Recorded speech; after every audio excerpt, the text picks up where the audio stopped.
За тэгэхээр гантлах зөвлөхөө зарим улсын хурлын гишүүдээс тантай холбоотой шүүмжлэл байна л да. Сайдны солигдчихсан юм уу? За одоо яг таны үе зүгээс бол одоо яг сайдын боловсролын сайдын зөвлөхийн хувьд яг сайдын ажлыг хийгээд байна. Зөвлөх гэх одоо яг нэг тийм үүрэг хүлээгөөгүй ажлыг хийж ер нь нэлээд идэвхтэй байгаад байна гэдэг агуулга яриад эхэлж байна. Энэ дээр та бас байр суурь илэрхийлж үнэхээр тийм зүйл байна уу? Ер нь одоо зөвлөх гэдэг албан тушаалын чигүүрг нь юу юм бэ? Сайдын ажлыг өмнөөс нь ингээ хийгээд ах нь хэр зүйтэй юм бэ? За тийм ээ. Тэгэхээр өчигдөр миний хувьд бол өчигдөр боловсролын сайдын зөвлөх гэдэг энэ хууль ёсны томилогдсон засгийн газрын одоо бүрэлдэхүүн боловсролын институтын ажиллаа хийгээ явж байгаа. Энэ улсын хурлын эрхэм гишүүн орж ирээд ингэж шулуухан гэлэхэд одоо яах гэж байгаа? Дээрлэгээд байгаа юм уу? Өдөөд байгаа юм уу? Ингээл дураараа тий ингэж ярьж байна. За Дандин гишүүн бол нэгэнтээ энэ асуудлыг өөрөө ингэж сэдснэх одоо юу болоод байгааг хэлчихье. Дандин гишүүн өмнө нь шүтээсийн проректор байсан. За би бол боловсролын сайдын зөвлөх энэ бол төрийн улс төрийн албан тушаал. Боловсролын яамдар байгаа ерөөсөө сайдаас гадна байдаг нэг л албан тушаал байдаг. Улс төрийн албан тушаал шүү. Зүгээр нэг төрийн албан агчдыг оруулж байгаа байнгын хорон дээрээ өөрсдийнхөө тий амныхаа зоргоор ингээд чичлээ сууж яадаг. Энэ нэг муухай дээрэнгүй ийм зангаараа надаар гарна гэж болт юм бол байхгүй. Би өнө бодтын хэлье. Энэ төрийн улс төрийн албан тушаалынхаа яг л энэ хуулийнхаа дагуу намайг сайд томилсон. Энэ ажлаа хийгээд шүтээсийн удирдах зөвлөлийн дараагаар ажиллаад шүтээсийн удирдах зөвлөлийг улс төрөөс ангид байлгах, их сургуулиудыг улс төрөөс ангид байлгах энэ засгийн газрын үйл ажиллагааны хөтөлбөрт орсон энэ ажлаа хийж байгаа. Энэ өвчнийг Мягмар сүрэн гэдэг нэг улс төрийн багш Монгол ардын намын энэ улс төр судлаач гэсэн. Энэ хүнийг проректор болгоно гэсэн байхгүй юу? Гэхдээ тэрийг чинь эсэргүүцэхгүй яах юм бэ? Би та нарт бүр баримт үзүүлье. Энэ хараа Монгол улсын засгийн газрын 2024-өөс 28 оны үйл ажиллагааны хөтөлбөр байна. Энэ хөтөлбөрийн чинь 2-2-9-т заагдсан байгаа юм. Та нарын Дандин гишүүн сайн хартлан үзүүлээд өгөөрэй. Боловсролын салбарыг улс төрөөс ангид байлгана гэж. Сургуулиудын захирал, цэцэрлэгийн эрхлэг чадрын мэдлэг чадвар, ажлын гүйцэтгэл, туршлагадан үндэслэн сонгон шалруулалт явуулж томилно гэж. Энэ бол дээд боловсролын тухай хуулиараа одоо Наранбаяр сайдын их сургуулийн ректоруудыг томилдог энэ дотоод асуудалд оролцохыг хориглоод удирдах зөвлөл нь энэ асуудлыг шийддэг ийм хуультай болсон. Энэ хуулийн хүрээнд ажиллаж байгаа юм.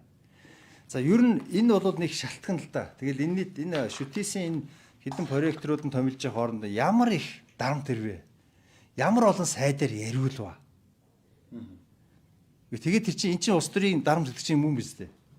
Ер нь бол яг бүр том зургаараа харах юм бол юу шүү дээ. Энэ асуудал чинь яагаад энэ манай боловсролын салбарлууд арайд идэв? Яагаад энэ сайдыг юм болгон дээр чишлээд идэв гэхээр энэ Дандин гишүүн чинь боловсролын сайд болно гэж бодцсон. Сэрэн зүүдэлж байгаа хүн байхгүй юу?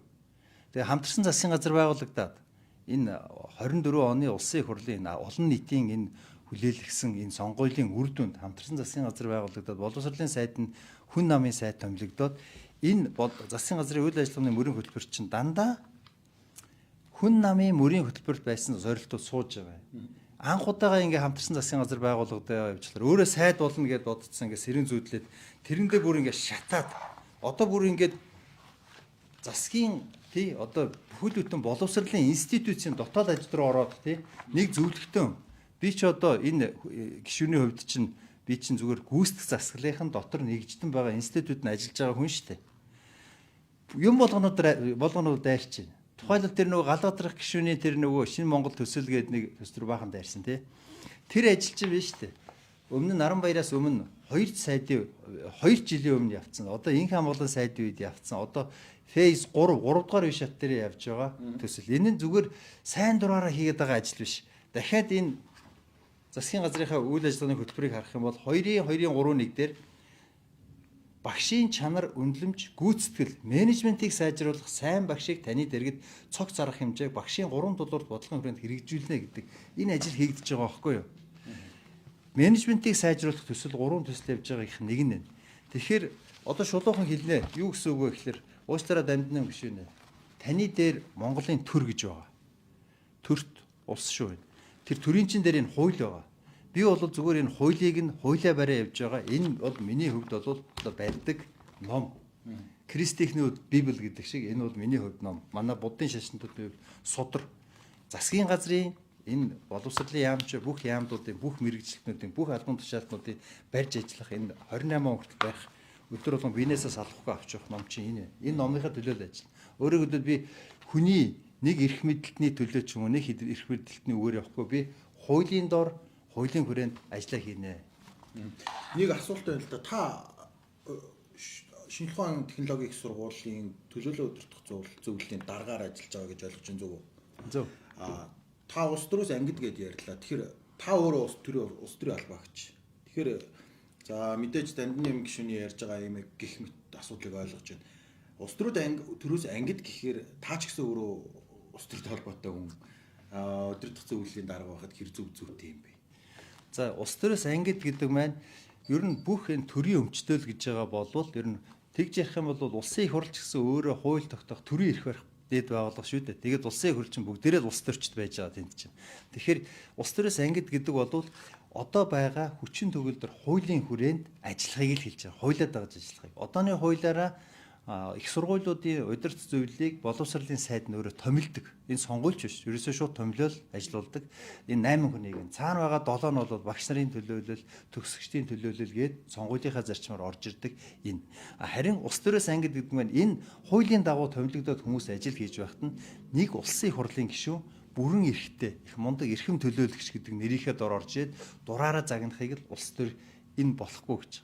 Манай 76 гишүүн байна. Ийм эрх мэдэлтэй болцсон. Ийм дарга болцсон учраас хүн нам хэдэн жилийн өмнө энэ гишүүдийн чинь тоо 126 болгож нэг гишүүний эрх мэдлийг задлая.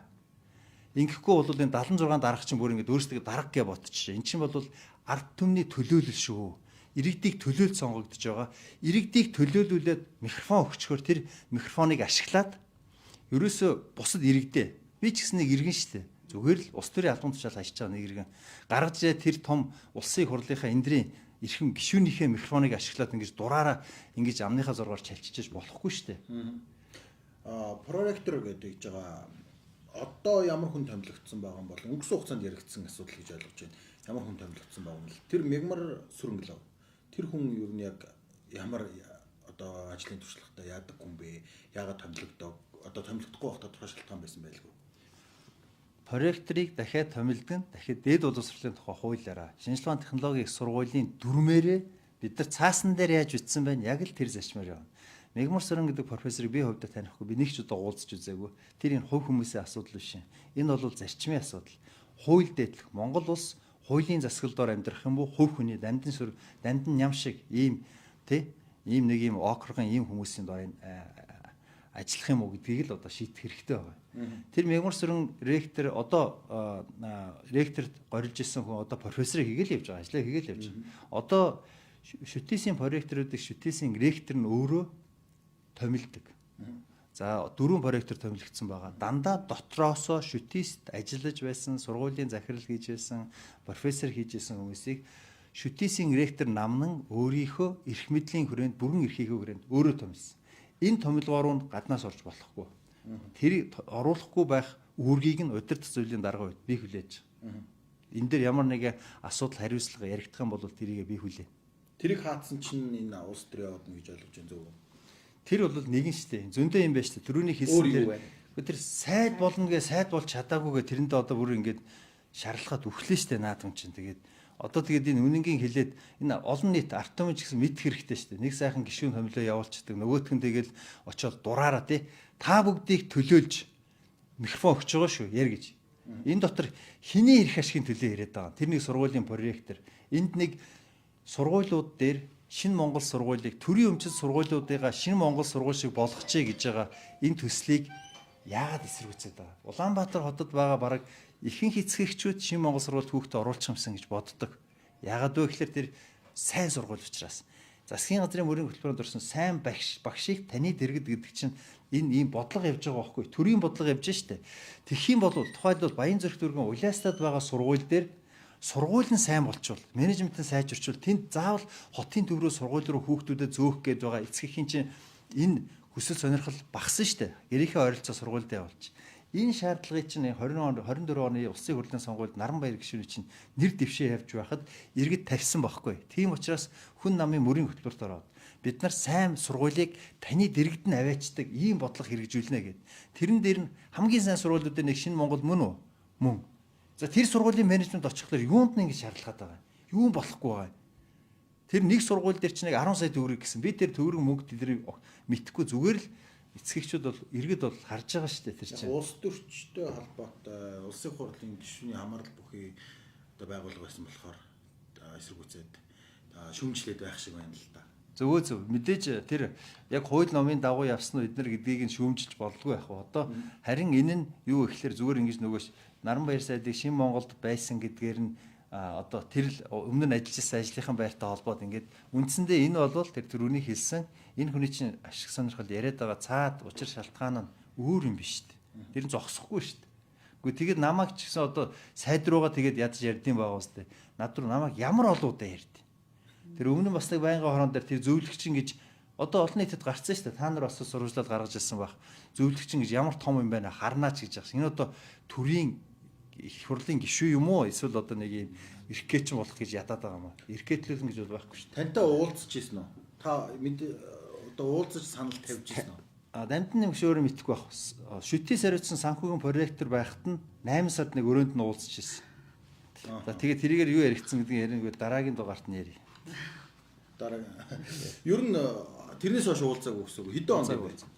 Уулзаагүй бид нар биенээ танихгүй шүү дээ, мэдхгүй шүү дээ. Өөр ямар нэгэн байдлаар байхгүй. Би одоо тийм байхгүй. Тийм ямар ч холбоос байхгүй.